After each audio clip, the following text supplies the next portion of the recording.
Welcome to the Kingdom Podcast. I'm Josh Danza. I'm joined by Andrew Reinel and Austin Murphy as well. The goal of this podcast is just to share everything that's going on in Pro Soccer Alliance, Baltimore Kings related, all the teams, and just keep everyone up to date on what we have going on. We plan on this being a weekly podcast. We'll have different players, coaches, and different people involved from our creative team all the way down to people that have been here for 5 years. So I wanted to introduce both of these two guys as well. I'll start with Andrew.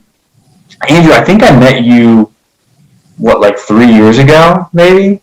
Yeah. 3 years ago, Andrew came to an open tryout, and I believe we had a bit of like a missed connection even, because we had a few other coaches out there. I remember reaching out to you afterwards, and there was some sort of disconnect. I can't entirely remember what it was.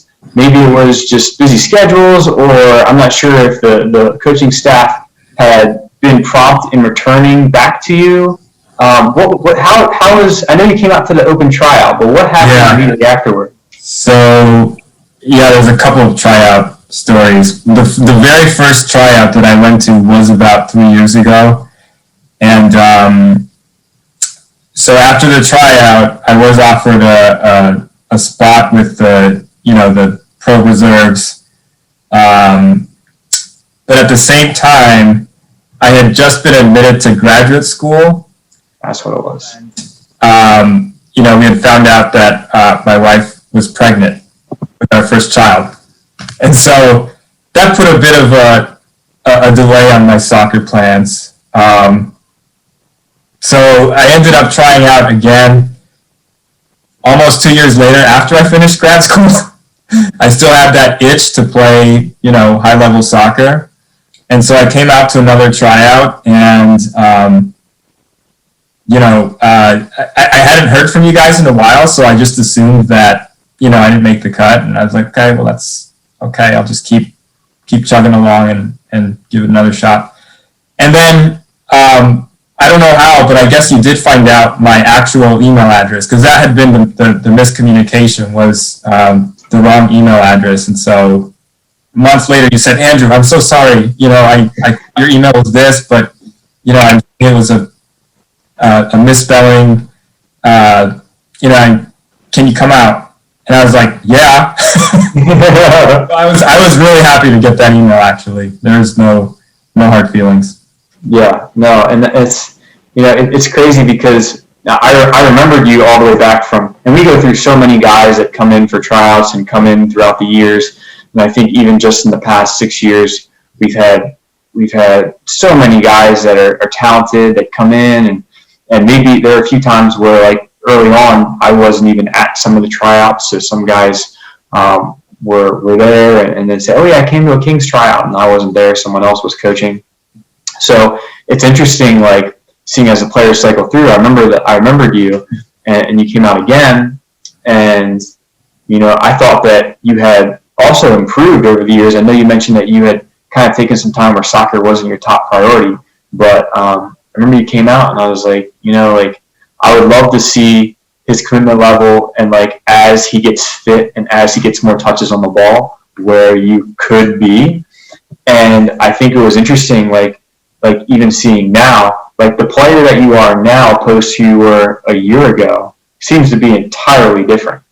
Like I remember the last session just a few Sundays ago that you were at, you taking players, the one where it was like a little bit of snow on the ground, you were like taking people on the dribble, and like being very creative in ways that like I had never really even seen from you before. You look really fit too. I feel like you're in better shape now than you were a year ago, or even beyond that. Ever. I'm in better shape. Yeah, I'm in better shape now than I think I've ever been. Yeah, and it's crazy seeing that transition, and I guess I know a lot of that comes from you and your work ethic and your commitment.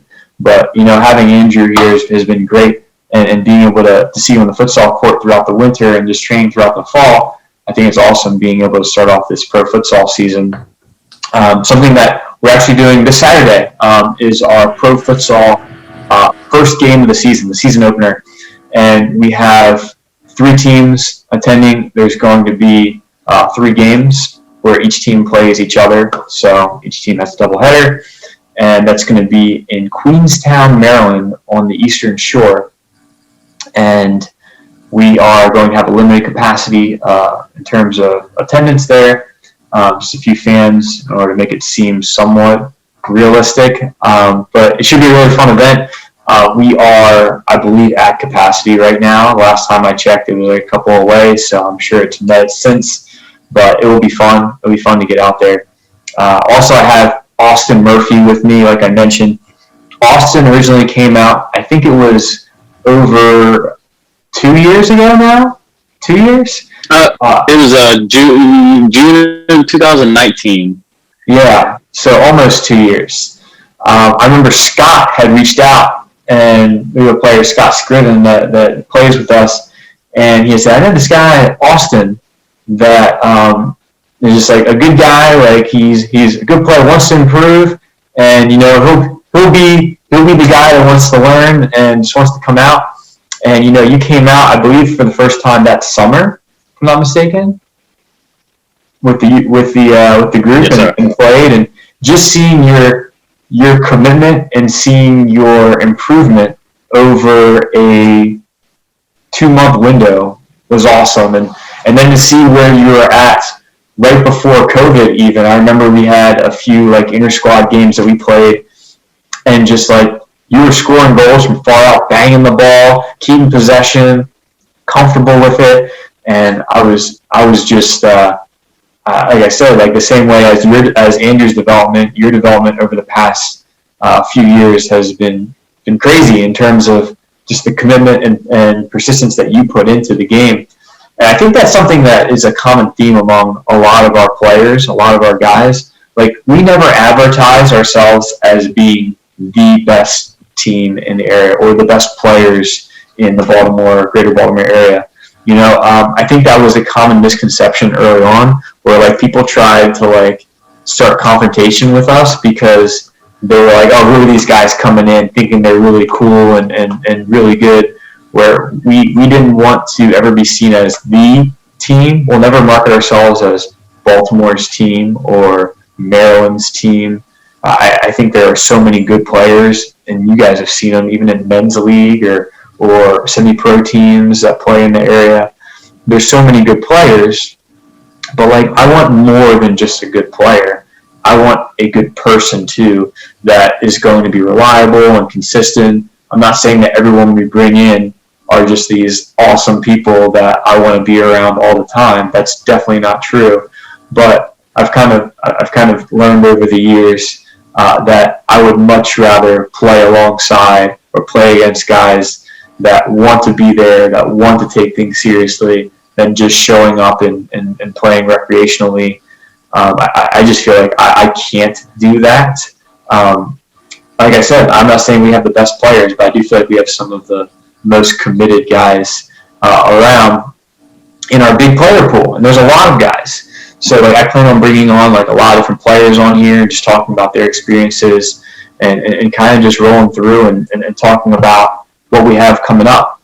So I know, like I mentioned, Austin and Andrew, they've done a great job with us over the past few years, but just to give everyone a scope of what we do, we have a pretty big player pool. And it's more than just the Baltimore Kings. Originally it started off just the Baltimore Kings. And then I realized that, hey, there's a lot of players. There are hundreds of players in the greater Baltimore area that want to play. And if we only have one team and we form 18-man rosters, it's going to be nearly impossible to make an 18-man roster for games. And then if people don't make the 18-man roster, then one, they're not going to be developed. And two, they're not going to be very happy. And they're not like actually like feeling a part of the group. So what we did was, we started to do things internally after a few experiences outside trying to do things with other people. I'm always open to working with other people, but we had such a big group that we decided to do something internally. And that's where Pro Soccer Lines kind of grew. And we started a few teams up. We started up Washington Fire, Eastern Shore Impact, as well as the Pittsburgh Ironhawks, and we came up with those names and we hold events. And in our big player pool, we just split the teams up and we play games. And it's always interesting because that split has always kind of been a question, like how are those teams split? In a lot of ways, going into like different games, I expect certain teams to do a lot better than they would do. Like I might put a group together of players that I feel like are the best players. Let's say 3 teams come to an event. I put a team together that I feel like are like the best or currently like, I guess not even the best, but in form. You know, like when players are in form, some players are doing better than others. And I might be entirely wrong. We might be entirely wrong and that team lose both their games, right? Or like, oh wow, we put way too many attacking players on that team. No one wanted to play defense. And that's like, I remember a couple years ago when we were playing, we had, I remember putting like, I felt like the best team out there was the Washington Fire team we put together. And it was a bunch of guys that really wanted to play and were disciplined and were really good soccer players. But then we got on the futsal court and it was entirely different. That was in 2018 when we did Major League Futsal.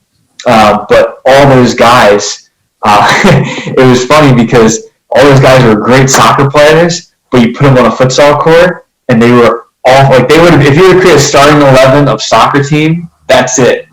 And then they stepped on the futsal court and they were awful to watch. So like that's actually something I want to mention at some point today. There's the difference between soccer and futsal in that translation. But you know, leading into the events this weekend, I kind of wanted to give the format. You know, we have a big player pool. A lot of guys that live not just in Maryland but surrounding states, in Delaware, in Jersey, in Pennsylvania, Virginia, DC, and even outside. We've had guys from like Illinois come to games. We just signed a guy that lives in Nebraska that's going to come out to a few games just because he has nothing to do and works throughout the week but still wants to play. We had in the last outdoor game, we had Caleb Case flew out from San Francisco. I think it was in San Francisco.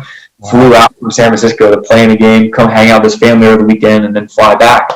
So like we have a player pool of guys, and we kind of put events out there and say, are you available? And it's kind of like, a lot of ways, it's kind of like first come, first serve, and like, hey, like if we have enough guys, then we'll make it happen. And I'll put an event, and then if we don't have enough, then I'll go out and find guys that want to play that are good players. And so like we've been able to grow this where, you know, we could easily have one futsal team of 9 guys go travel and go play other teams and do all this. But, you know, like as Austin experienced even just a couple weeks ago when we went to Virginia, we brought 2 teams out there, and we brought 2 teams worth of guys to play against this Virginia team. And if we would have only brought one group to play 2 games, you know, that second group of players doesn't travel, they don't get that experience, and they also kind of feel like left out, you know, where it's like, hey, like I've been at these things, and maybe both of you have felt left out at times, and that's never my intention. You know, my goal is to help develop players and give them experiences and positive experiences, and I feel like a lot of that comes internally just from playing amongst each other. I know that a lot of our events kind of almost in a lot of ways ref themselves. You know, we'll have refs there this weekend and everything, but like a lot of the guys know each other. We're all playing against each other this weekend, which is another reason why I put us all together in this. But you know, I know Austin has played in a few events before. I'll lead into the event this weekend in a minute here, but I mean, Austin, you played last year right before COVID hit, and you're playing with the Washington team. What events were you in? I believe maybe you were at 2 of the 3 events. Am I wrong in that? No, you're correct. Also, kind of a little bit before COVID even started happening, I know there was a couple of summer events where we were playing against, I think it was the DC United U23 squads and a few of the other local teams as well, which was a huge internally. Like, I love it just because of the simple fact that you may know Gavin or you may know Tommy Humphreys or just anybody else right on the other team, but it also plays to your strength because you know how they want to play, but it drives you to want to play against them even harder. but not to the point of where you're trying to hurt somebody. Because it's the day a local friendly match, but it's enough to where it's like, hey man, you remember that one time I almost nutmegged you? Like there's a lot of friendly competition out there, and it always lingers. If you ever get nutmegged, it will hang around. I've experienced that a couple times. Yeah, and that's the awesome thing. Like I mentioned, like there's so many good relationships with people where you might not see them for a year, and all of a sudden they pop in an event, and you're like, oh, like even like I haven't seen them in over a year, and then they'll like show up, and it'll be the coolest thing, just catching up during that day. In between games, we talking beforehand, be talking, and you step on the court and you're playing against them or you're playing with them.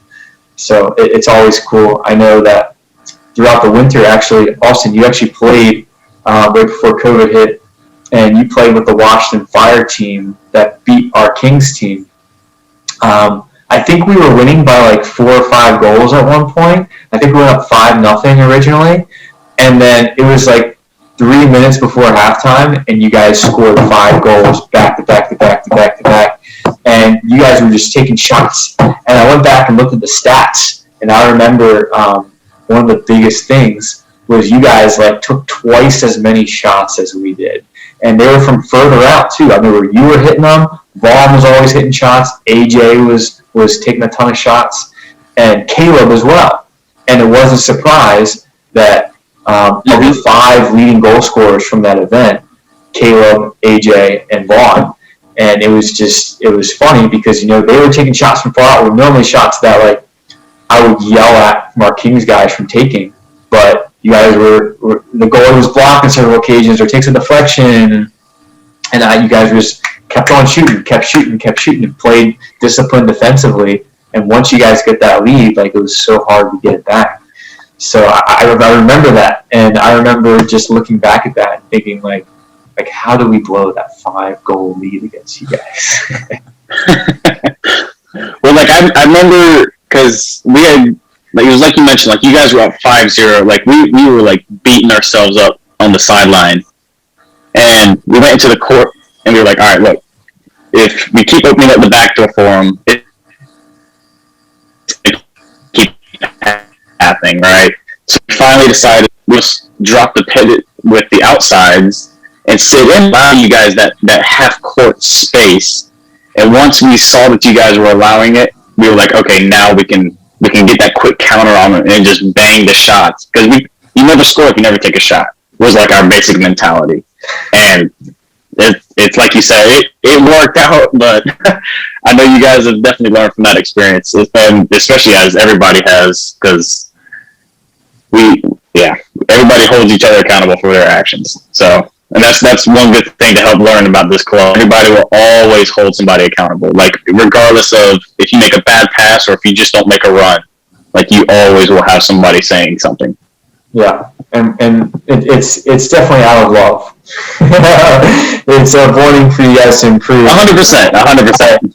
I may like rip into players at times, but it's out of like I would like the standard to continue to be kept at a high level, and not just I don't want it to ever be random guys showing up and playing and for it to be like a drop-in experience. Like I would like to hold a little bit higher standard than that.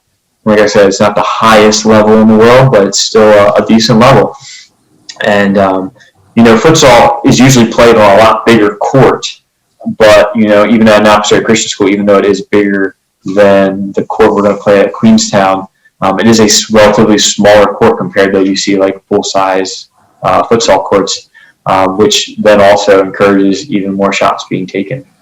But then also, we also have Andrew, this is going to be his first. I know Andrew came to I think one of the last futsal events and played with the reserves, and they just kind of had an inter-squad thing.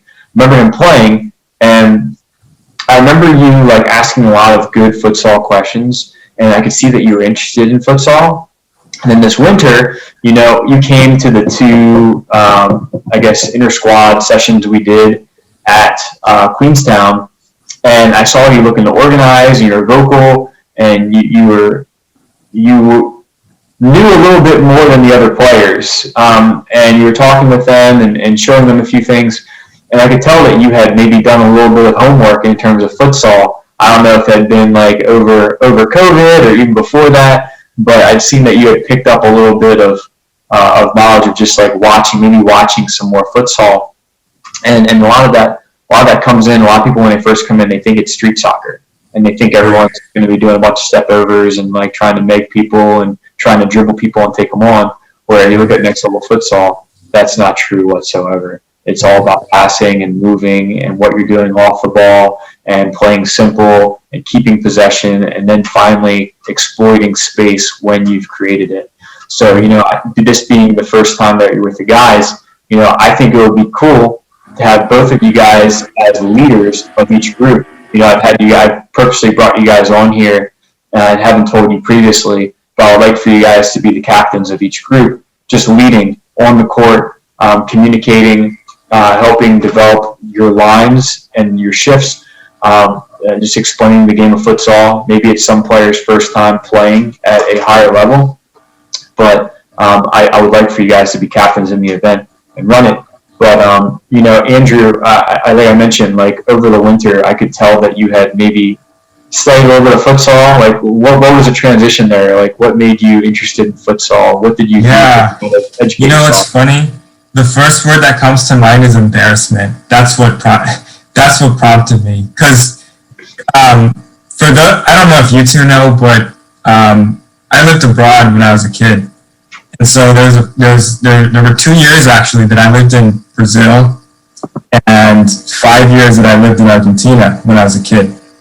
And futsal is it's popular in all of South America, but all the more so in Brazil. And so, when I joined the Kings and it said soccer and futsal, I was like, yes, I'm going to show my stuff and blah, blah, blah. And then, I go to the first inter squads that you mentioned before COVID ended. And honestly, I felt lost, It was not like what I expected it to be. I felt like the ball was getting just passed around me and past my teammates, and everything was happening so quickly. And so I was like, whoa, like what's going on here, right? And so, yeah, that embarrassment prompted me to do my homework, and I realized that, yeah, there's this big generalization that's turned into stereotype about futsal, because all we see and hear about is like the megastars we all know and love, Messi, Neymar, Ronaldo, Brazilian Ronaldo, all having honed their skills in futsal. And we associate their fancy footwork with futsal, but that's not the whole story. That's just the tip of the iceberg. Like you say, futsal is more so about your movement off the ball than it is with the ball. Because if you don't have that stuff down, you're never going to get a chance to dribble, I guess that's true in 11v11, but I feel like it's all the more true in futsal because literally there's so little time and space that there's nowhere to hide. There's nowhere to hide the fact that you don't know your tactics and strategy in futsal. Yeah. And that was something that when I was originally in high school, when I first learned about futsal, I was like 14, 15 years old, and one of my friends invited me to come play futsal. And I was scared to play because I was an athlete. I wasn't a technical player. I was just a forward that could kick the ball really hard, win headers, and just like score goals. That was my thing. Like in high school, was just like run through the ball really fast and do that. And then eventually, obviously, I was like, all right. I started playing varsity level, and I was like, I can't keep doing this. I have to learn how to play soccer and not just run fast and be big. Everyone else started catching up to me in height. And everyone else started being bigger, stronger, faster. And I was like, all right, I can't rely on my athleticism anymore. I have to focus on my technical ability. And futsal definitely helped that because, like you said, you can't hide. Like, if you don't want the ball, you can tell if someone doesn't want the ball. And I think that really helped me. I think playing more and more futsal and indoor, like that made me like want the ball at my feet at all times. Like, give me the ball. And that made me, like, I played center back and outdoor at the next level. And, like, that made me better and more marketable and more desired as a central defender that wanted to keep possession rather than the center defender that just wanted to boot the ball every time he got it. So, in terms of futsal, like, I've always loved futsal more than soccer. I've always felt like once I turned like 18, 19 years old and started to pursue futsal a little bit more seriously and play a lot of drop in and play in local leagues and go to regionals and nationals and watch these guys play, I was like, these guys are awesome. Like, how do you, like, it's not dribbling, it's not taking people on. A lot of it is like looking for a target forward, looking for that pivot, playing off of him. And like to this day, like that's what I do. Like, you will never see me dribble and take players on. And you know, from what I know, that there are players that do that. There are players whose job that is. Like Gavin. Gavin now, I've been playing for 5 years now. And when Gavin gets the ball, I know exactly what he's going to do before he does it. Just by the way, I've watched so many videos of him and cut up film of him. I've played with him so many times that when I see him start doing this little sidestep thing, I'm like, yep, he's going to dribble down the line, and he's going to shoot as hard as he can back post. I'm going to be there right now. So let me take notes. Say that again. Let me take notes. So I'm going to dribble every time I get it, and I'm going to be the most a dynamic threat. That's what you need to know. No, I typically I typically post up and I'll be the target, and Gavin will look to play off of me. And then if I realize I'm not getting much of the ball, I'll drop in the back line, draw people out, and then pass it out, and then go back to where I was. So like that's something that like I learned. Like if I'm just posting up the entire time and never get the ball, that's putting people on the back line under pressure because they're not able to find me as an option, and I'm not contributing, and like I'm getting frustrated and need a touch. So I start dropping in. I'll get a touch. I'll bring the ball entirely back defensively, back to it even near our goalkeeper until someone commits. I'll play a square pass and get out and go back to my position, hoping of opening up space for someone to either play me down the line or chip it through to me to either bring down and play from there. And it's funny because it works 95% of the time. And a lot of it's just movement. I can definitely answer that. And it's like what I tell the guys, like your offensive opportunities will not come from dribbling. Your offensive opportunities will come from keeping the ball and the defender not tracking you. Plain and simple. The defender's not going to track you one time, and the one time you play around, you're going to get a shot. Because in futsal, it's one pass, one touch, and it's a shot. If you're not within arm's distance of me, that's too far. So for the event this weekend, I'm really looking forward to just being able to play with guys that I know play against you guys as well. It's kind of cool because when you go play men's league and you don't know other guys that you're playing against that day, like it takes until halftime to kind of build up a strategy to play against them. Whereas if you look at like in the high level leagues, like you can form tactics before the game starts because like, all right, we're playing Barcelona today, or hey, we know the players. Where in men's league, you don't have that. You have to wait until like halftime. The first half is like feeling each other out. The cool thing about knowing each other is like, all right, well, hey, they have Gavin. Here's what Gavin's going to do. Hey, here's what Austin's going to try and take as many shots as possible from that right wing. Please step to him if he gets no look. Step to him every single time. So like little things like that are pretty cool about what we have in our setup. Is like you can prepare. You can have a game plan going into it rather than like feeling them out in the beginning. And have kind of here's the scouting report, right? Here's what people are going to most likely do. So, this weekend is going to be cool for a lot of reasons. I think the first and foremost is that, I believe it was March 7th was the last time we had an event of 2020. And then this is on March 6th. And the real reason behind that, exactly 1 year ago was the last time we played, and then COVID happened a couple weeks later. I remember a lot of people didn't come to the event because COVID was like just becoming like a little bit of a thing, and they saw what was going on overseas, and they're like, hey, like I don't really know if I want to come out. Some players didn't come either because of it, and then like I said, like it was like the next week. Or like a week or so later, that everything shut down. And a lot happened. A lot of players are still opting out of playing for safety reasons. I completely understand that. I'm somewhere in the middle in terms of I want to be safe, but at the same time, a lot of players want to play. Things are getting a little bit better.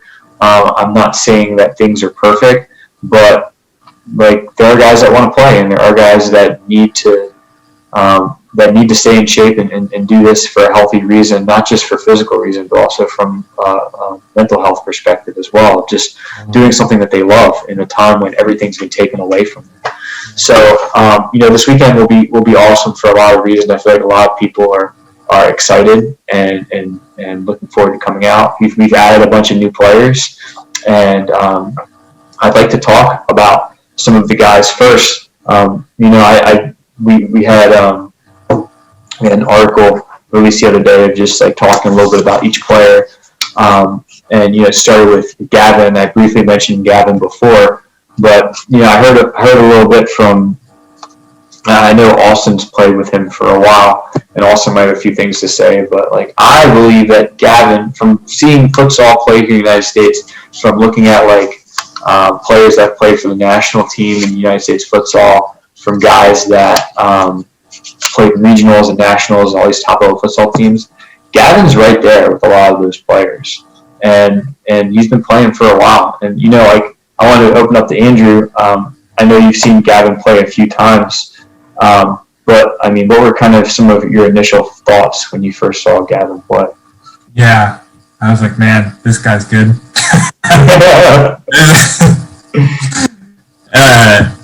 Definitely a futsal player, not just a soccer player turned. Maybe, I don't know his story exactly, but you could tell that he's been playing futsal for a long time and that he's very good at it, that he knows his stuff. Not just sort of raw talent, so to speak, but he has the talent, but also the brain to go with it, which makes him totally deadly, totally lethal on the futsal field.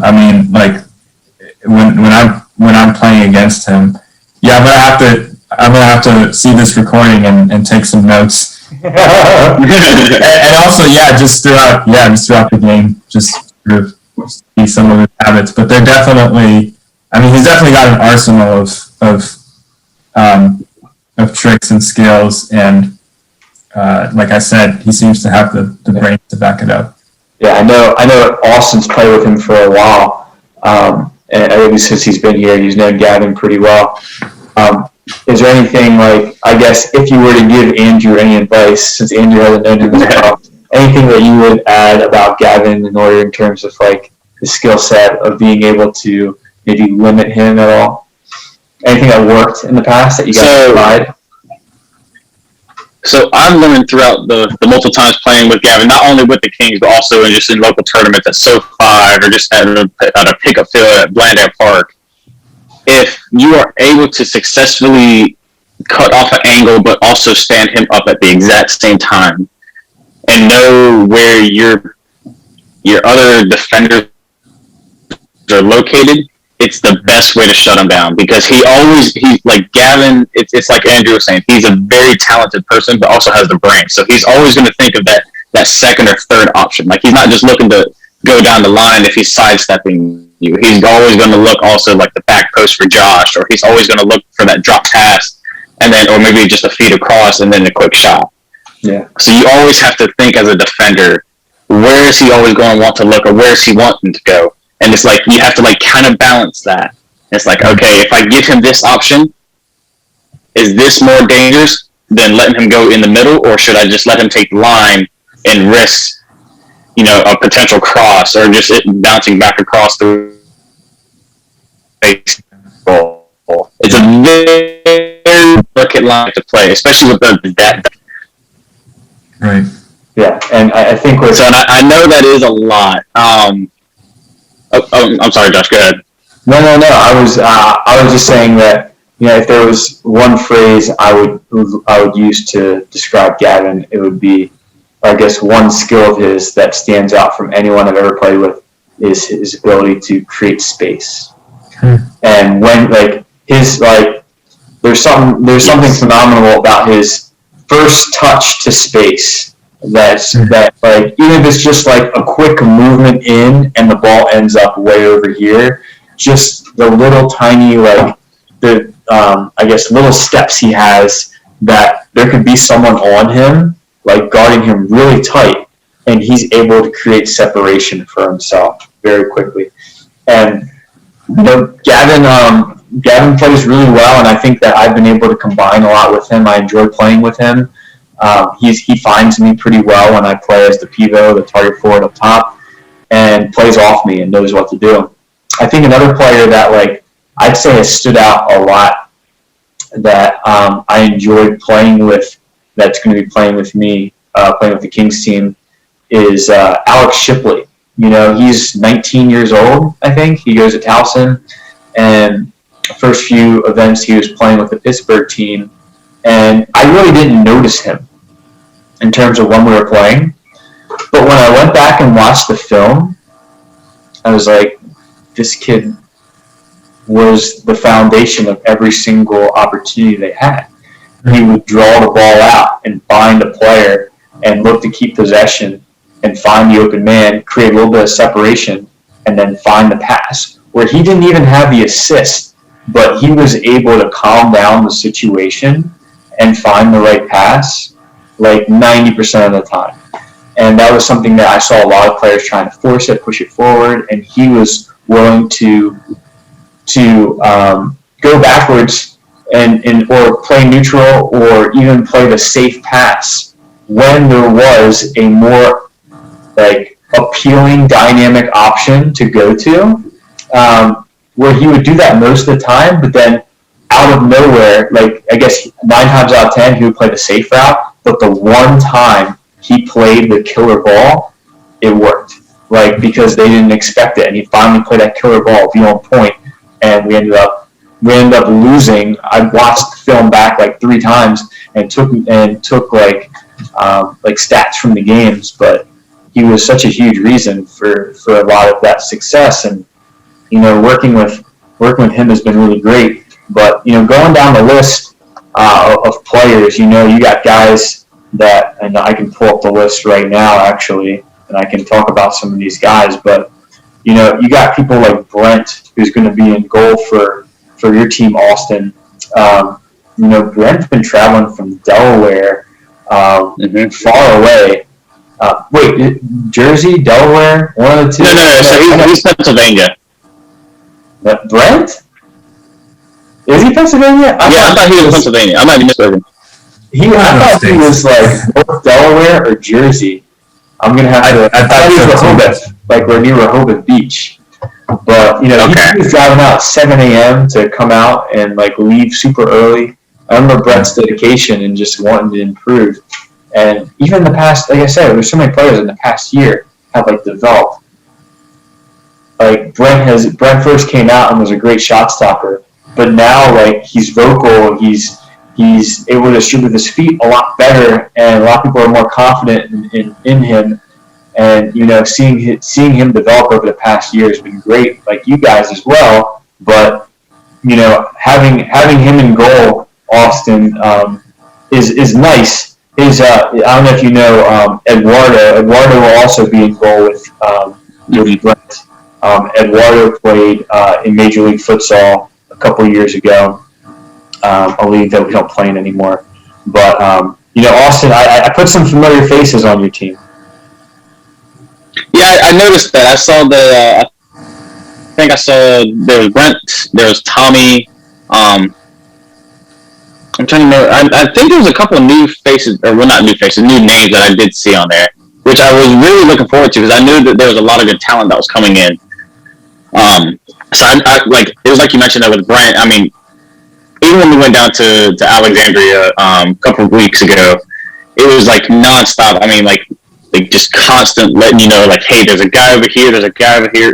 Like there's always that constant like voice in the back of your head, and it was so amazing because I know we were kind of building, we were breaking ourselves down as far as letting them break through, and it was killing us in the first game. Yeah. And then in the second half, we were like, look, this is that 1-2 And it was just like, all right, look, like as soon as they do this, they're either looking here or they're going to want to go into the middle and then feed it back out to that exact same guy every time. And we finally clicked it in our heads from Brent, and it was like, all right, cool.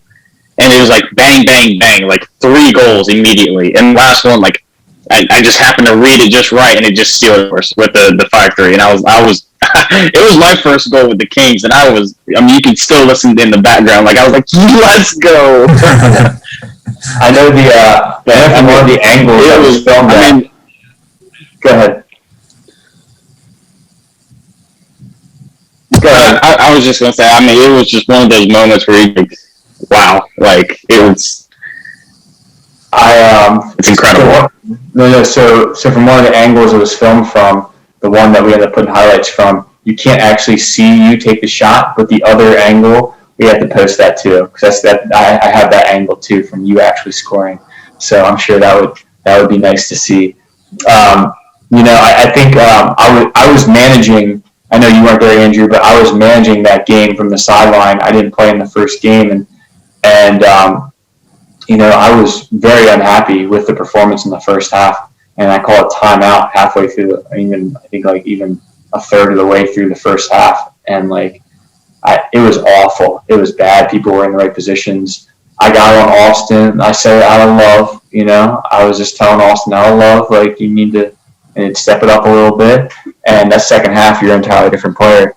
And I saw a lot. And Austin came over at halftime and was like, "Hey man, I'm sorry, I messed up." And I was like, "No, don't say sorry. Just go out there and do it." Like, nothing else to ever say sorry. I mean, it's not like I'm in a lot of ways I'm your peer. Like, don't think of me as this like all-knowing person. I'm not really even your coach. I'm just someone that's trying to offer advice. But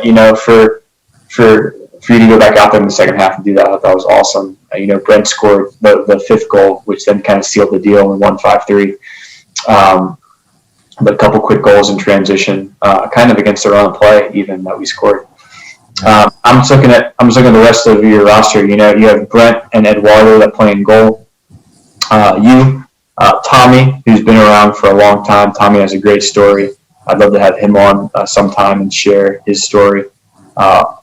Adam Wise, who's been around actually since the first year. He was a U23 player his first year, and he's been around for a while. Chris Roberts, that it's now been like 3 years he's been playing with us, who was at the Alexandria game as well, understands futsal. And I've got some other guys playing. I know you all know them. One guy, he's really young. His name's Frank Knowles. He's actually based on the Eastern Shore, so I thought it was cool to have someone from the Eastern Shore on that team.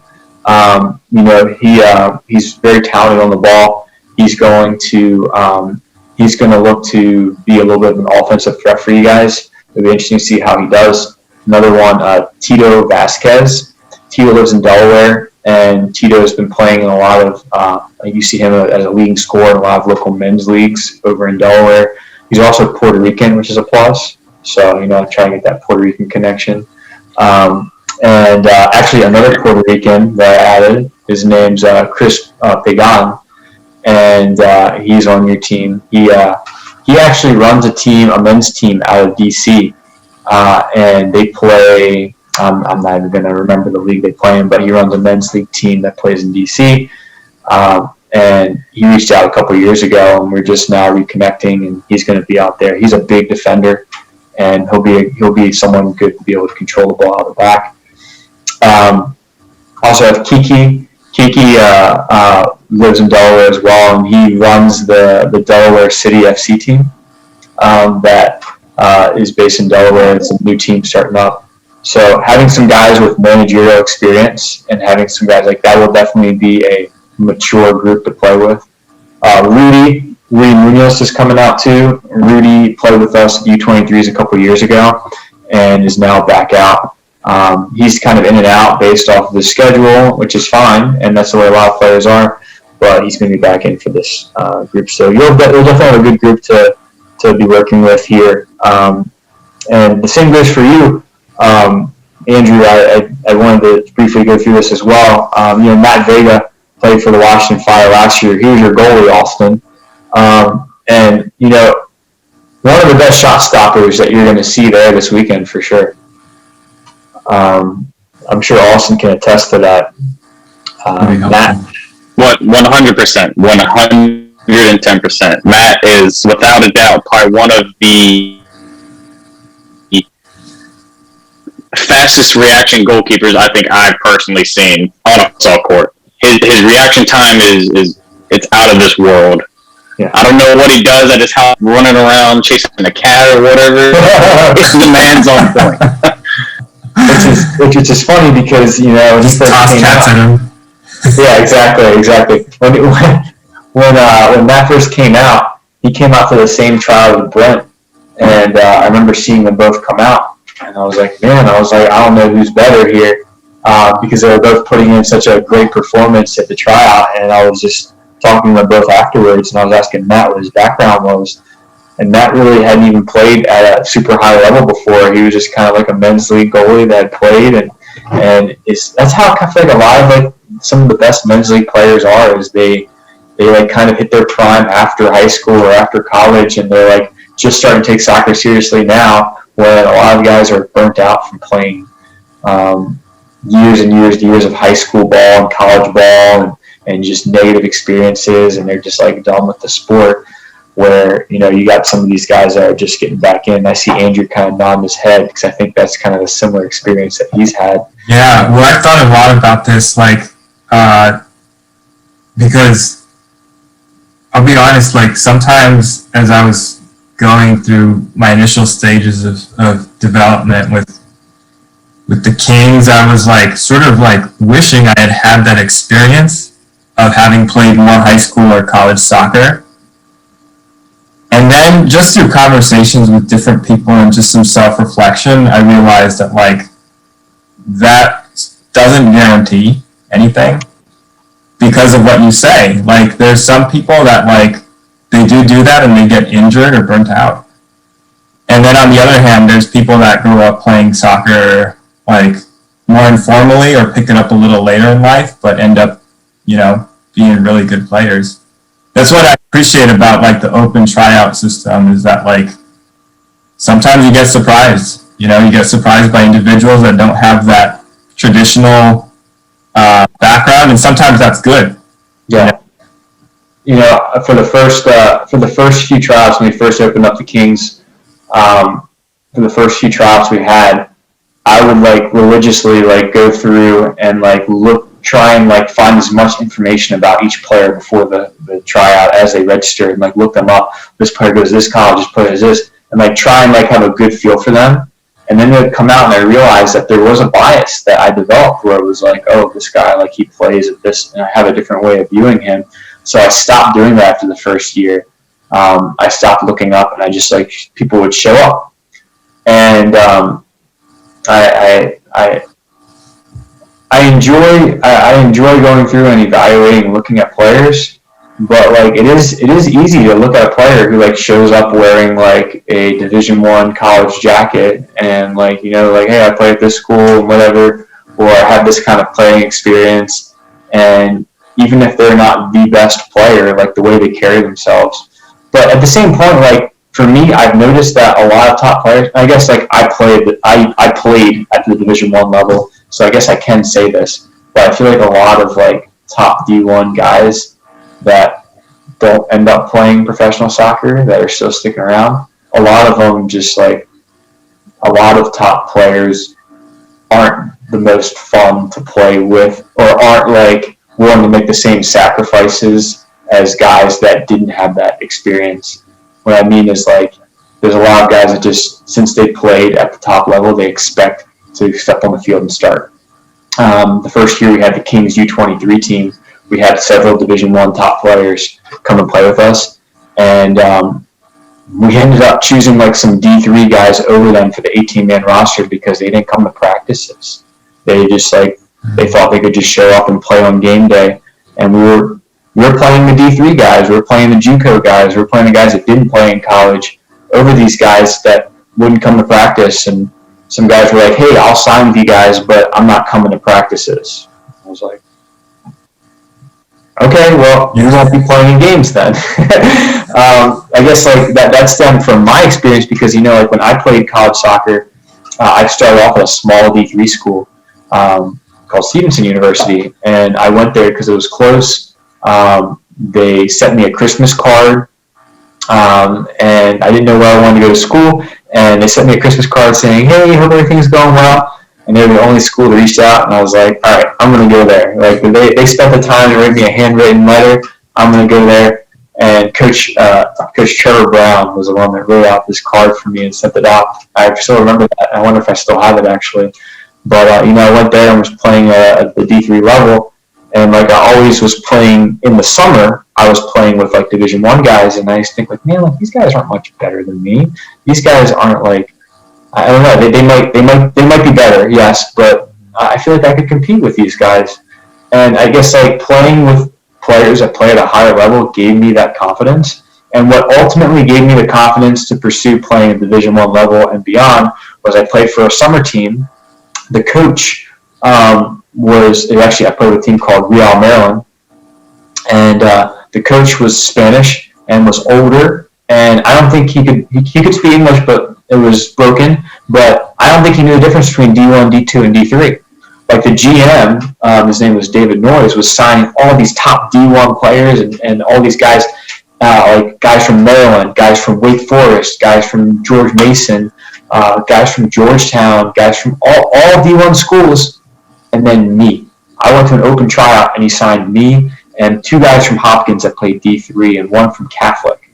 Everyone else, like 25 other guys, were all top D1 players. Guys from West Virginia University, and like I remember showing up the first day of training, and everyone shows up wearing their like University of Maryland bag and like all this stuff. And I'm like, man, like I'm embarrassed to wear my like D3 college jacket out here. You better give me my training gear quick because I won't want to stand out, right? So we got to train, and like we're training, and coach starts me in training at right back. And like I'm left-footed, so I was like, I'll play right back. Like you put me on the field, like I'll play it. At the time, I was a winger. I had never really played as a defender much before, but I was like, put me on the field, and he played me in training for a couple of weeks in right back, and then the opening game started, the first game of the season, and he has like 30-some players to choose from for the roster, and I made the roster over some Division I guys. And then on game day, he's going through the starters, and he puts me starting at right back over like guys from University of Maryland and like George Mason, and like eventually I lost my starting spot 3 games in, and then I regained it by the end of the year. But like that experience, like I really think the coach didn't know the difference between D1, D2, and D3. He could barely speak English, the Spanish guy, and like came in and was like, hey, like if you're good, you're good. Like I'm not gonna hold anything. I don't know where these schools are. I'm just gonna come in and coach. And I think that was what gave me the most confidence. And like I did make some rosters, and some guys, when they didn't make rosters, they stopped showing up. Some guys, as the season went along, they went back to school, and I was still around. So by the end of the year, they kind of had to put me in the roster because guys started leaving. And I guess like having that full experience, like I look back at it and I was like, I think that's the reason that I wanted to play afterwards. But I was just a guy that started taking soccer seriously late in life, and I think a lot of our guys are similar in that, where they didn't maybe have the biggest like club career, or like they're open to learning and they're open to listening and working with our guys. And I'll never market it as we must have the best guys in the world. I'll never say we're the best players, but we have some of the best personalities and the best people in terms of their willingness to work with one another and willingness to improve. So when I saw like Matt originally came out and I talked to him about his story, it's a similar story to you, Andrew, and even you, Austin. Different career paths that you guys took, different life events that may have happened in order to prevent you from pursuing things at a certain time. Maybe you have, other things that you love more than soccer, even. Like for me, like my family, my wife, I have 3 kids, and like I used to think I loved soccer, but once I started, once I started having a family, and my first daughter was born, I got married, and all this, I've realized that like I really liked soccer. I didn't love it. Like this is like a whole new term of love, and other people have other passions. And for some people it's a job, some people it's a hobby. all the guys that we have, like I feel like it's somewhere in between, where like it's not your full-time job, and it's also not a hobby. It's not something that's taken lightly. It's somewhere in the middle where it's just there's not a name for it almost. So with Matt, I wanted to mention him. Christian or Caleb Christian is going to be playing as well. He's going to play a little bit of goalie, and then Andrew, there's you. Mike Vasquez, it's been around for the past few years. Carson Colombo, who lives on the Eastern Shore. Carson comes out there every Sunday morning. He's always out there. He lives I think he said 10 minutes away, which is awesome. Nikki, who's always out. Nikki. And then there's Larry, Cole Parker, and Alex Poole, who all are younger players, but they're going to impress really early on, and they're going to be hardworking. I feel like, honestly, Andrew, your group will probably be the most in shape, fit, and probably going to put the highest pressure on people. I think you guys will surprise people with your pressure and work ethic.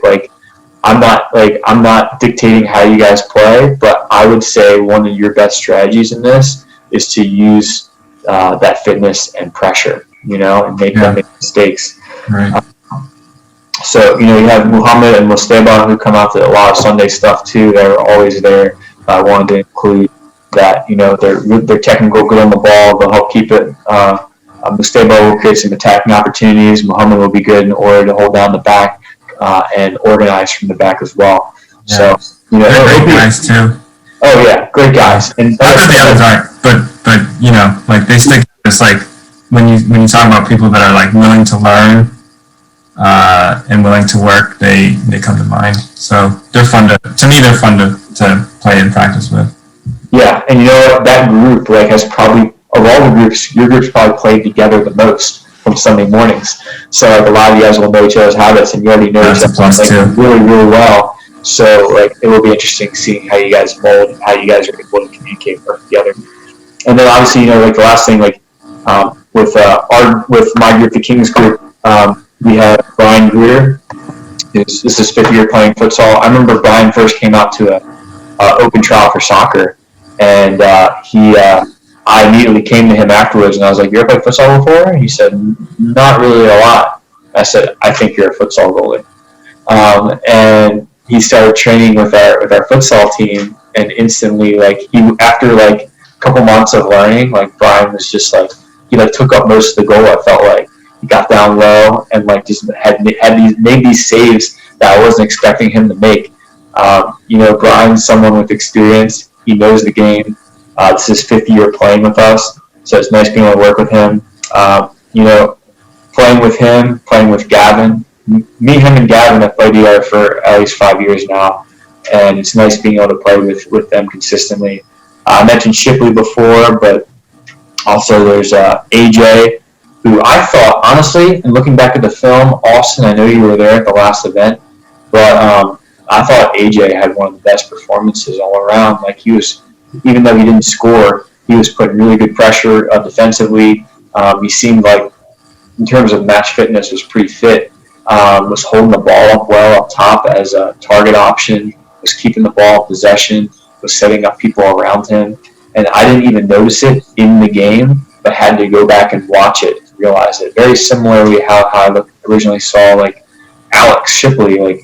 There's so many players that do the little things behind the scenes that when you go and rewatch things and realize it, you're like, oh, that was created. He didn't score the goal, but it was created because of something he did. Even the goal that we scored, the first goal we scored against Team Virginia in Alexandria, AJ won the ball. He won possession of it, took a dribble, and set up Gavin, and then Gavin played the ball back post to Shipley, and Shipley put it past the keeper. So, having him, AJ's been around, played with the U23s a few years ago, and just graduated college and is back home. Pat, who's been around for 5 years. Pat's one of the most enthusiastic guys. I love Pat. Pat will show up late every single Sunday. He'll be there, but he'll show up late. I love him to death. And then Axel, who's been playing together for a long time. Vaughn, who I've known for 6 years. And then Gian, who's just so quick on the ball, like his quick movements. He might not even end up going anywhere, but just like his little quick, choppy movements will create separation for him to get off a good pass. He's very creative and good on the ball. So it was nice being able to have a big group of guys. But even if you look, I don't know if you saw the article, there's a lot of guys that are out currently that you could have like almost 3 more teams worth of guys that are currently in our player pool. So it'll definitely be fun this weekend. I know you guys know most of these, but I would say, is there anyone? I'd ask you first, Austin. Is there anyone that kind of stands out in that group that maybe I didn't talk to enough that maybe you want to mention? I'm trying to think across the board. I to go back to Shipley. I think he came out during the same summer I did back in 2019, and he was a very quiet guy. Like, he was very to himself. He never really was the person that like you would kind of notice, right? But it was like the little things like that he would do that was, and like his ability to think off the ball is what would set up the other player for the great shots or the great pass, right? And looking at him now, I'm just like, dude, who is this guy? Like, when I first came out, this was not him. So, I mean, I have to give him high praise. Because, I mean, every time I see him, I'm just like, dude, I have no negative things about you. Like, your movement off the ball is always on point. Like, you always have a positive attitude. Like, I mean, every time he comes out, he's always he's on point. He's ready and he's match fit. So he's only 19 years old, too. And that's the crazy part to me. Like, I mean, there's a few of us that have had a rough journey. Like, I know myself included, like, over COVID, I picked up the knee injury, so I was out for, like, almost myself. And then coming back into it, I was so hungry. But, like, with just, like, everybody on this team, like, I think maybe, like, one person, I think, has only ever had, like, a negative attitude. And, I mean, it quickly gets nipped. Yeah. Right, like that's one of the levels of this club. Like, we will always correct it. Yeah. And, like I know I mentioned before, like, a lot of these games will almost ref themselves where, like if something starts happening, people are going to step in and be like, don't do that.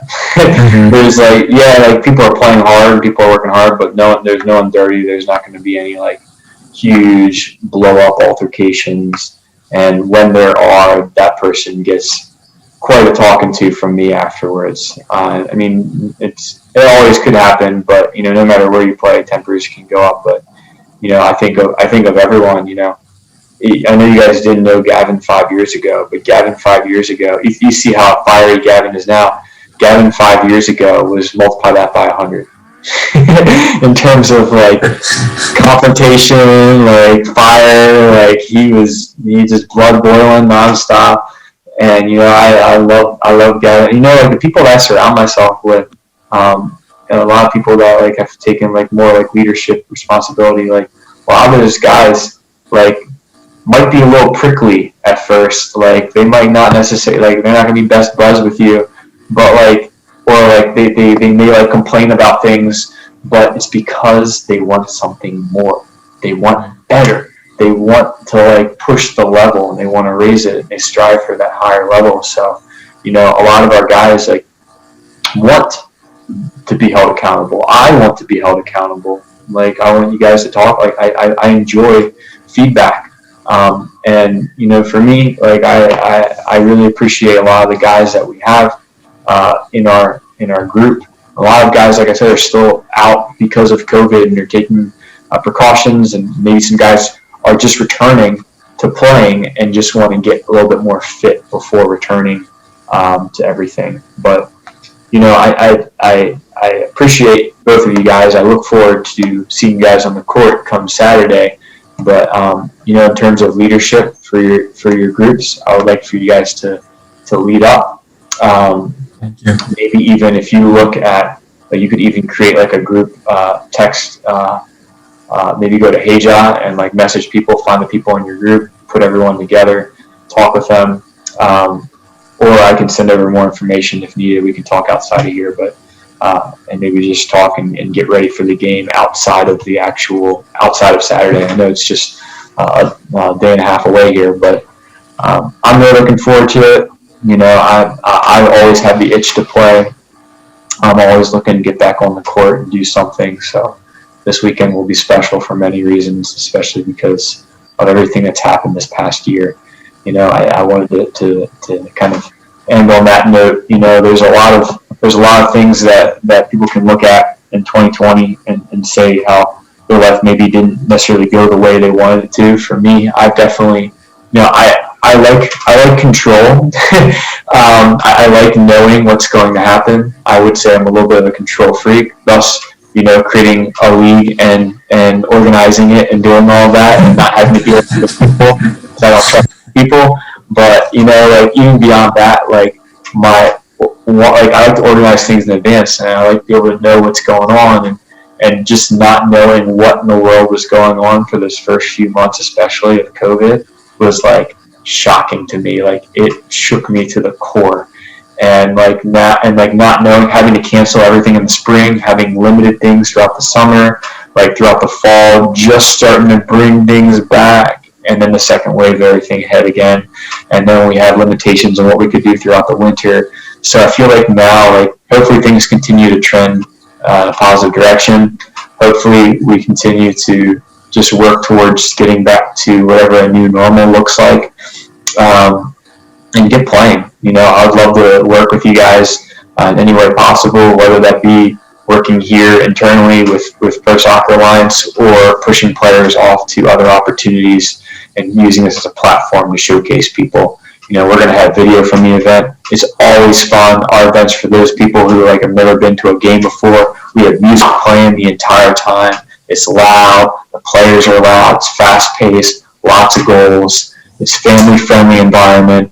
It's awesome. And to look back and say that this is something that has been created with a lot of players' experience in mind, in terms of creating a positive player experience, and seeing where we're at now and seeing how many guys continue to come back after many years of being around. It's pretty cool because, I'm getting to build relationships with a lot of you guys on and off the field. Both of you guys have done a great job in terms of your soccer and futsal performance, but also, I guess, just who you are as people, your willingness to help, your willingness to learn, and also lead and manage. Both of you have come to me at different points and talked about hey, I'd like to help out in different ways, and more than just a player. I really appreciate that, because for me, it can't be done without people like you guys making this possible. I'm really looking forward to playing with you guys here this weekend. Any closing thoughts, Andrew, to finish up here? Man, just I'm looking forward to Saturday, obviously. Futsal, I love soccer, and futsal is always special, though, just for all the reasons you just mentioned. I just really appreciate this conversation. I think it was great. I'm looking forward to future videos with conversations from other guys so that I can get to know a little bit more about them. Yeah. I'm just grateful. For both, the opportunity to talk today, and also just generally, to be able to play both outdoor and futsal with Pro Soccer Alliance. So thank you. Yeah, just for transparency, even to both you guys and everyone that's going to be tuned in here. But we would like to continue to record once a week, bring in players. I'd like to have Andrew and Austin whenever they can, but bring in additional guys too. Maybe some days it's the three of us. Maybe some days it's a whole different cast. Maybe some days we have 5 guys, 6 guys in here. We just go on and even talking in it, maybe not even always in a friendly way, talking, recapping the game. I'd love to recap the game next week, Oh, I'm for it. And be able to go through everything and talk about what happened. I feel like that will honestly be a little bit more even entertaining than previewing the event, but what exactly happened while it was fresh in our minds. Yeah. So I think that would be cool to do. I'll definitely keep everyone posted. But yeah, Austin, anything else you wanted to add, bud? Austin? No, I mean, Andrew hit a lot of the key points. I mean, taking this opportunity to learn more and more each day with you guys as a club, and also just as a community, I'd say too, that we've built around each other is so amazing. That like you don't get a lot of that personal environment with a lot of clubs nowadays. It's more or less like, hey, can this guy actually do this, or can this guy actually do that? You know, and then that determines if they're going to get the play time. Yeah. So, end of the day, I really do appreciate everything of this, because I know the most experience that I ever had was high school coming up, and it was always just rec leagues. And now I'm proud to say that I'm a Baltimore King player, because it's a proud statement. Like everyone always asks me, like, "Hey man, that's New Jersey, or like that's a cool pullover. Where'd you get that from?" I'm like, "Oh, I play with this team. I represent this team." You know, and it's a great feeling. It really is. Yeah. And you know, it's something that I appreciate you guys, and like I said, you guys are the life of it. Without the players, and it's nothing you could just market things up and make it look really nice. But if there is no product, then there's no sense to it. But you know, the fact that we have a product, the fact that we have a creative team that's always working to make things look nice. I'd like to add the reason for to start this podcast, just to add more content out there and start to build what we have and build awareness. There's still a lot of people in the Baltimore area, or even in the DMV, Mid-Atlantic region, that don't necessarily even know like what's going on, who we are. I encourage people to join us. I encourage people to build this into something bigger. You know, we also have teams outside the Mid-Atlantic region that are going to be kicking off next week. So, you know, we have our little bubble of what's going on here in the Mid-Atlantic. There's also a bubble in the Midwest that we're going to be showcasing a little bit here next week too, where they have their games. So, you know, I'm looking forward to just seeing this grow in terms of player participation. I encourage any interested player to reach out. I'm always open, regardless of experience. I'm always open to looking at a good player. You know, even this Sunday coming up, we've got some guys coming out that I've never seen play before that reached out. This past Sunday, we had some new players I'd never seen before that I invited out. But, you know, I'd love to keep this going. I'd love to just keep creating content with you guys. For those of you guys that are watching, like I said, thanks for tuning in. We'll definitely be back next week. I'll see you guys. Take care, everyone.